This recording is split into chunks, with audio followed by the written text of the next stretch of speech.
All right, hello everyone, and welcome to my channel. This is an educational channel. We try to shed light on great theories of everything, ancient and modern, mostly obscure, cosmologies, all-encompassing theories, grand unified theories, theories that are just writings that attempt to talk about everything. And we hope that by doing so, it might help you with your paradigm shifting, your awakening to 5D consciousness, your quest for a better spiritual, mental, and physical health, your formation of a holistic worldview, or any other uses that you might have. Today is our 67th video that we've done on the book called Mastering the Core Teachings of the Buddha by Dr. Daniel Ingram. And Dr. Ingram has spent a lot of time in Far Eastern monasteries, picking the brain of Buddhists who are custodians of a 2,500-year tradition, also meditating 18 hours a day for months at a time, and getting real good at it. And he is pretty much of a geek, and so he's come and bent over backwards to present this on a silver platter for us in English, and that's right down my alley. So that's why we're taking a look at this. It's not because I'm a Buddhist. I don't even believe that the Buddha existed. And I don't, I'm not a joiner. I'm not going to be joining anybody's group of anything. And but he presents a number of very useful techniques and perspectives on meditation in particular. He really divides up the Buddhist meditation practices into concentration and insight. Concentration being meditating on an object, and insight opening up your five senses and your mental impressions, your mental sensations, to investigate the three characteristics thereof. All of our sensations have the three characteristics of impermanence, dissatisfactoriness, and no self. They are not you. They are not satisfactory. They can't satisfy you. And they come and go. They arise and they pass away. And by investigating for that, our mind shapes up, gets more efficient, and we go through a progressive insight. Now, we are in, I think, chapter 38, and he's talking about the various models of awakening or even enlightenment that different Buddhist groups have had over the years, as well as some models that he has concocted for himself. And he's critiquing these models one by one, more or less. And right now, he's at a point where he's talking about this state that he calls NS, Nirodha Samapatti, which is cessation. Cessation of perception and feeling. And I believe he's about to describe how to attain this state, if it is something that you want to attain, and is it something that you want to attain. We attain NS by fusing insight and concentration practices in a gentle way that is much less precise than if we wanted to attain fruition, as well as much less concentration heavy than we would use if we were doing pure jhana practice. I find it slightly easier to attain NS when reclining. But the first time I attained it, I was sitting. We rise through the shamatha jhanas in a low-key way with some light awareness of their true nature, the three characteristics, and then enter the eighth jhana, which is called neither perception nor non-perception. And if you're just tuning in, a jhana is basically like a state of mind or a trance state. And there are 8 jhanas in the concentration map, contrasting or comparing with the insight map that he comes up with, which is really got 16 different stages as opposed to states for insight. Okay, so when he's talking about the jhanas, that's concentration practice, neither perception nor non-perception. And then emerge from that state to that magical post-eighth junction point from which we might also attain the pure abodes. Technically, in the old texts, we find that there are a few other points of setup that we might do before this, including to make sure that we are not going to die before the state ends, resolving to wake up if summoned by the Sangha, and some other minor details, but I have not found them necessary. Sometime shortly thereafter, and without warning or a very recent premeditation, we may suddenly enter the cessation of perception and feeling, or we might not, depending on whether we have met the entrance criteria and are not inclining to anything else. Please note that previous interest in attaining this during the preceding days or weeks tends to increase the chances of this attainment occurring, as do resolutions just before starting the ascent from the first through the eighth jhanas. As we get better at attaining this, we can slip in the inclination or the resolution or intention to attain it after emerging from the eighth jhana, and then forget about it before dropping in. There's really nothing that can be said about this attainment, except for things that relate to entering, exiting, and the consequences of the attainment, all of which are unique to Nirodha, Nirodha Samapatti. Satyapatti, not sure. Let's check to make sure. Samapatti, Nirodha Samapatti. Okay. Which he variously calls NS and apparently, okay.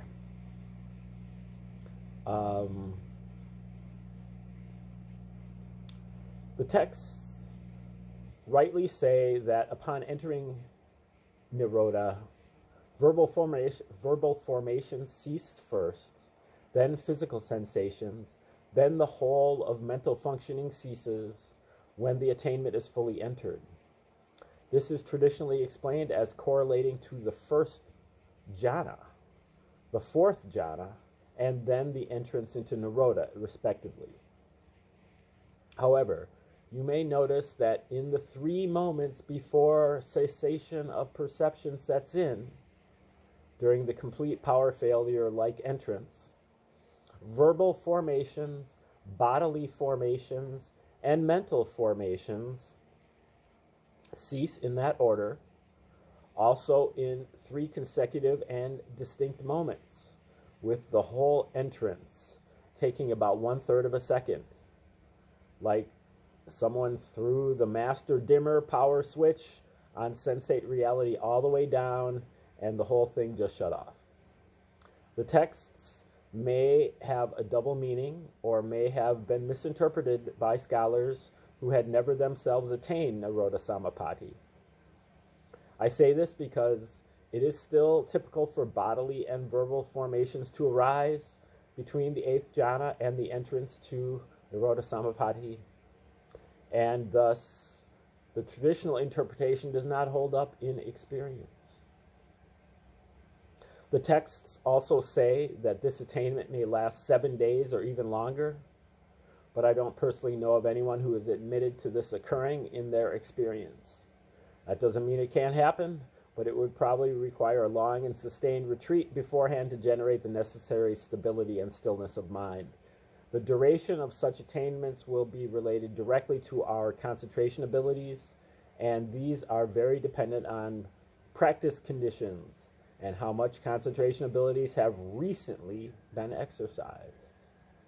Please also note that, like fruition, there is no experience at all during NS. There is no time, no space, no something, no nothing, not anything at all. Just as a desktop computer shuts down totally when you press the power button, so too with anything to do with experience in NS. I have friends who have talked about something they got into where they could still feel time passing, and that is definitely not it. NS is like the ultimate rest for the mind, something far beyond even deep sleep, as even a few seconds in it leaves one with a massive feeling of having gone extremely deep in a way nothing else can match.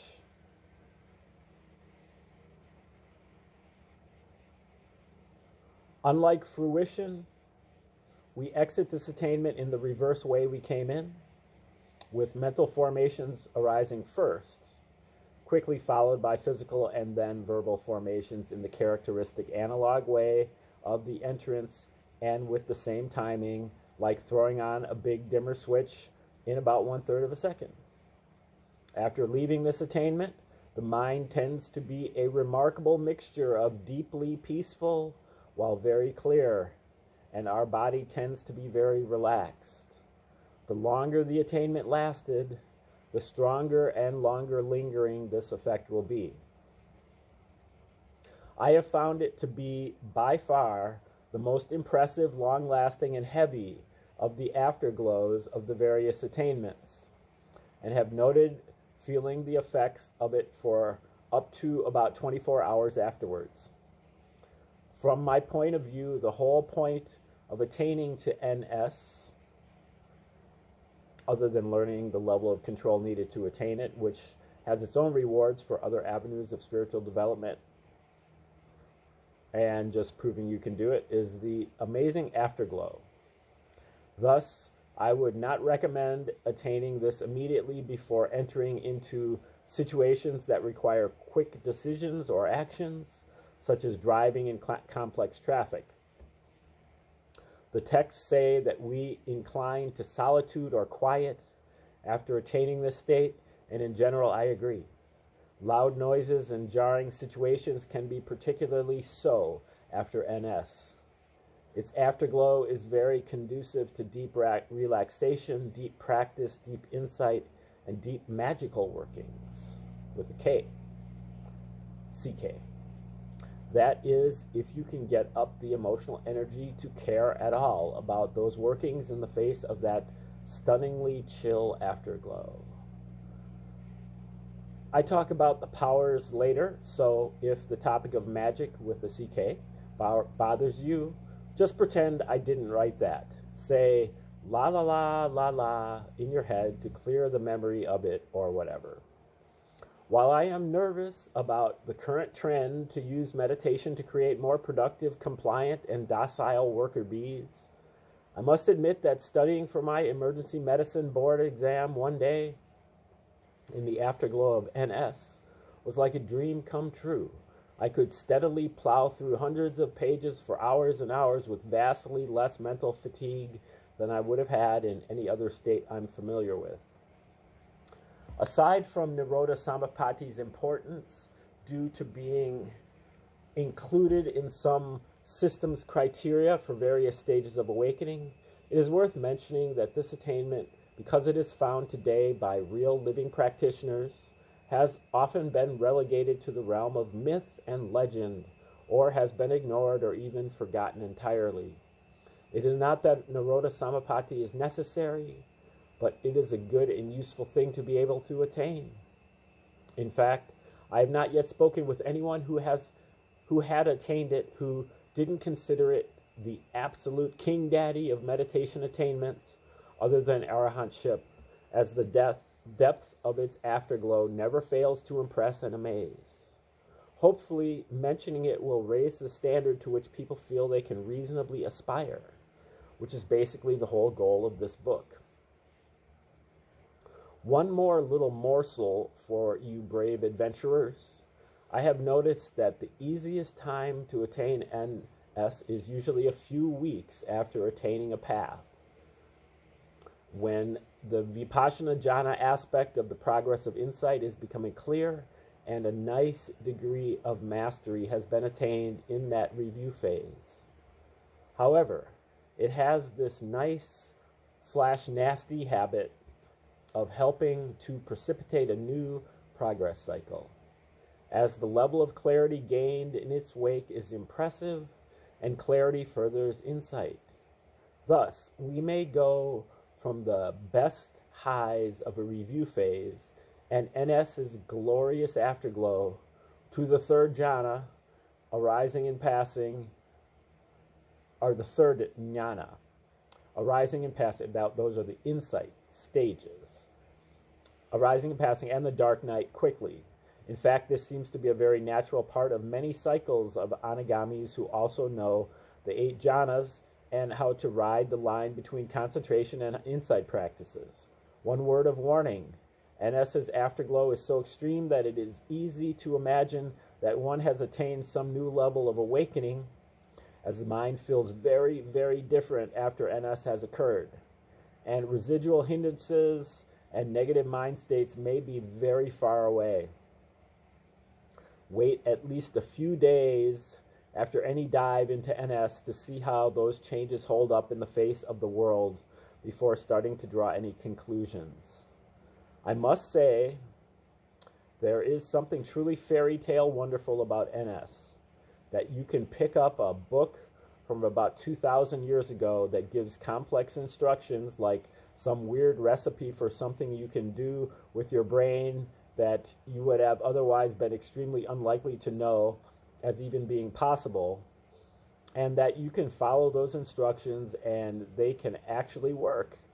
Blew my doors off the first time I did it. This stuff is just amazing. Yay, Dharma.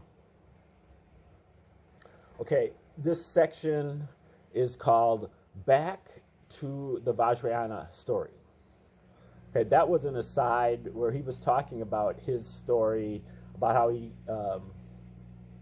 really picked up this Vajrayana model. I think it's this 5-path model. Okay, all right.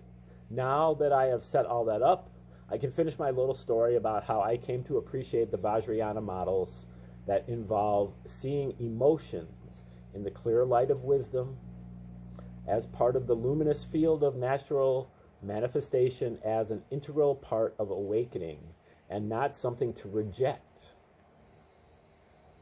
Shortly after I got what I think of as third path, I attained Nirodha Samapatti. Bill Hamilton talked about Nirodha Samapatti a lot, as did Bhante Ganaratana. And I could tell that both masters really liked it. So I read everything I could find on it, which wasn't much, and went for it. I poured energy into my shamatha skills, my concentration skills. I learned to walk from the insight side of practice to the concentration side of practice and back again, trying to find that right balance of the two that would allow it to occur. I resolved to attain it again and again.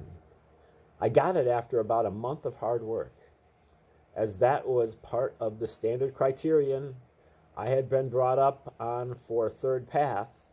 That pretty much clinched it for me, and the radical transformation of the baseline way I perceive the world.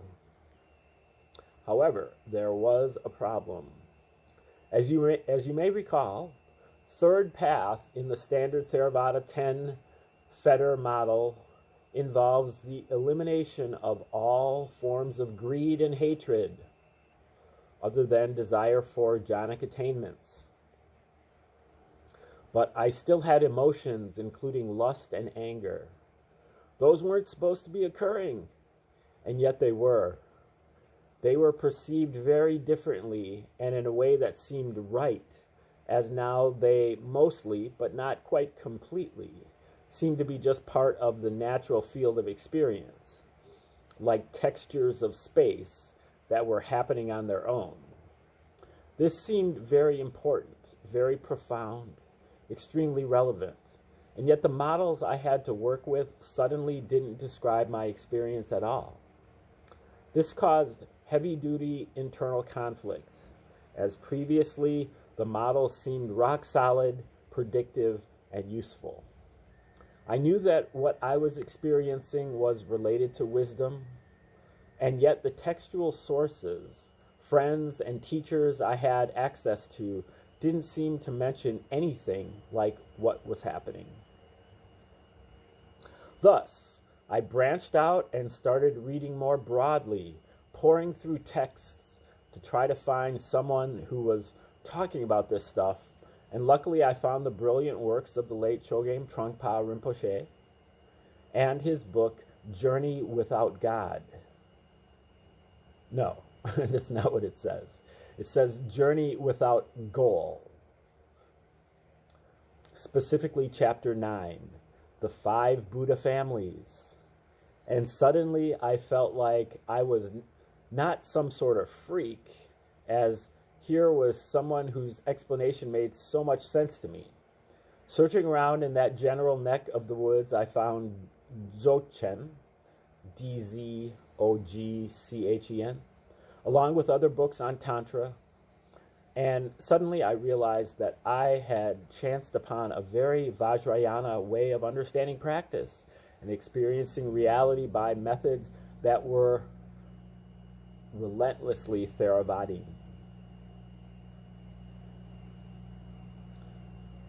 Those books were a very useful and empowering launching point for a project that would finally be completed some years later. My practice during those years often emphasized taking on just the whole sense field as object, however it occurred, with basically no agenda except that the field be known as it was, where it was, on its own, including any emotion, any thought, any mind state, anything. That type of totally non-discriminating wisdom, which embraced the whole vast world of experience, turned out to be extremely liberating. I personally think that would have been much harder to accomplish had I not tossed aside models that tempted me to mimic an emotionally repressed or robotic state. This way of reviewing the path, in which all emotions are considered opportunities to bring light and wisdom to the way we perceive patterns of experience, also really helps in the dark night stages of any path, both before and after stream entry.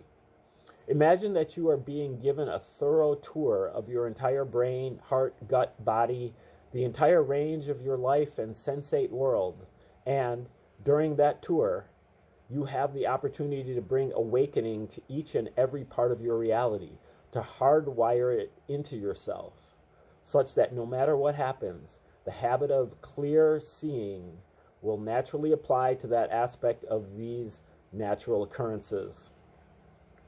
Thus, in each of the stages of practice, with each experience that arises, you can confidently say, here is this part that we can also awaken, just as we have done with so many parts before.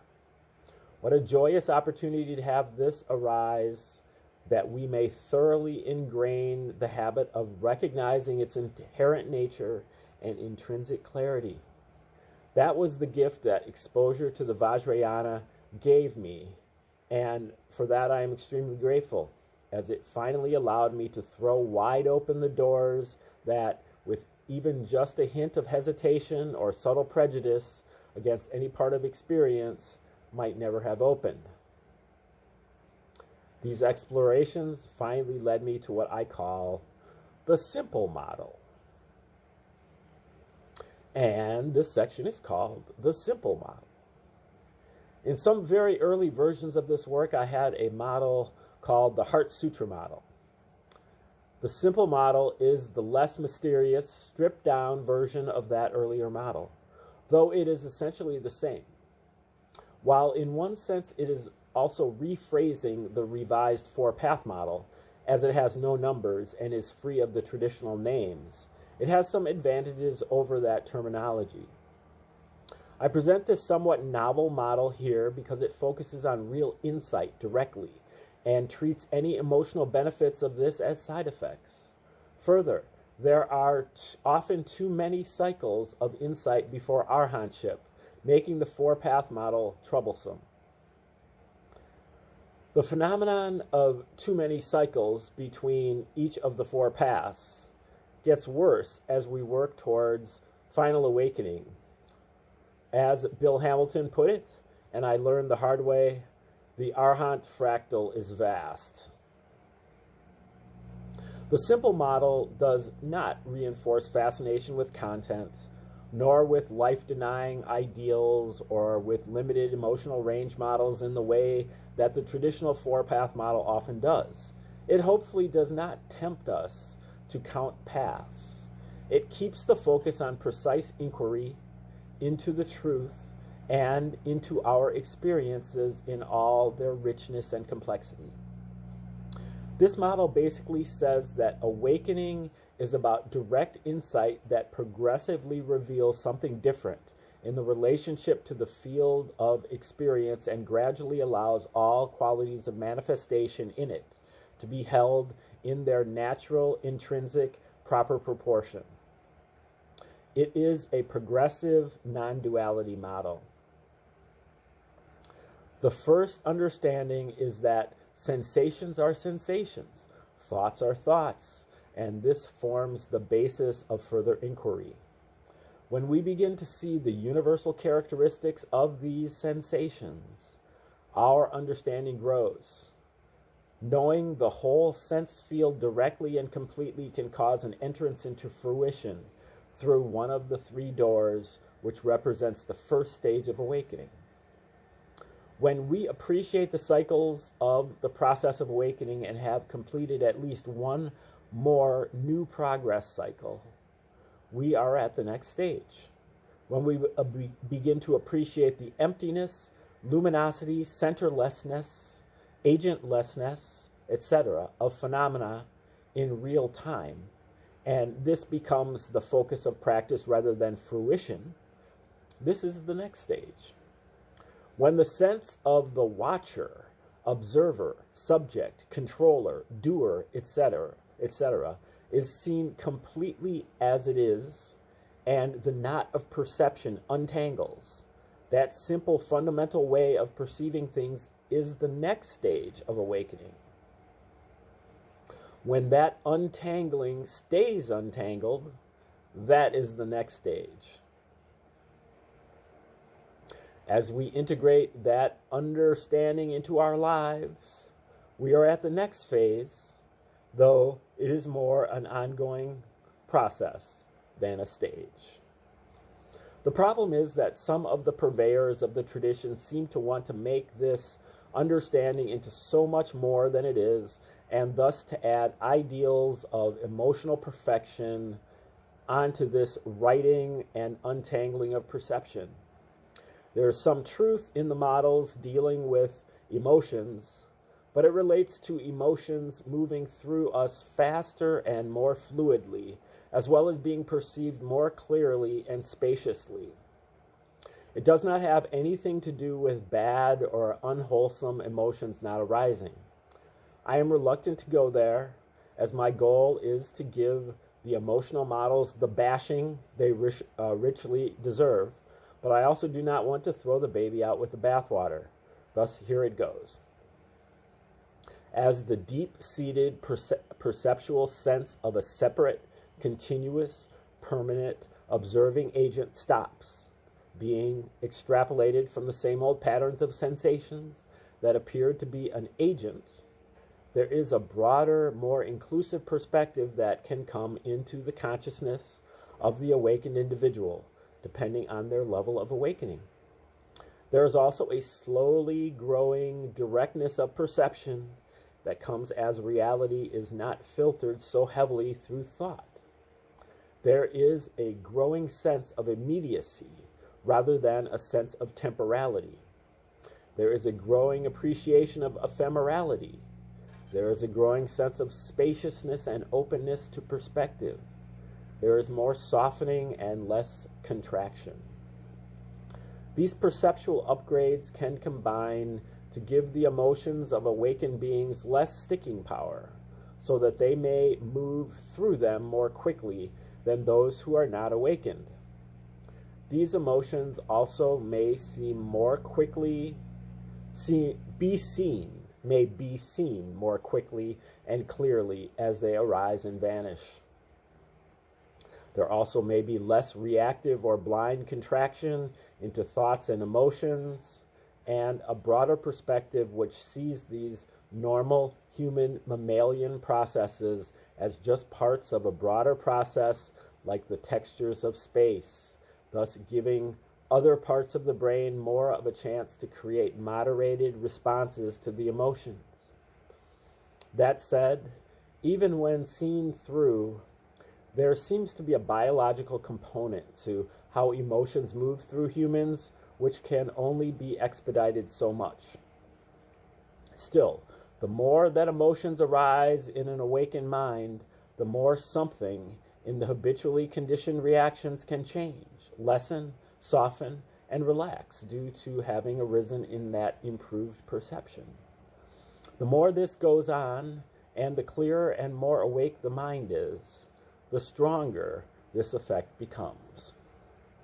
However, anyone who thinks these highly qualified statements are anything like a vision of emotional perfection or the elimination of all negative emotions is not paying attention. That is the last thing I would want to imply. I merely wish to say that there is some increased clarity about our basic human experience, and this clarity can help, but that is all. That said, you would be amazed how angry, lustful, or ignorant some technically awakened beings can be, and they can still do all sorts of stupid actions based on these emotions just like anyone else.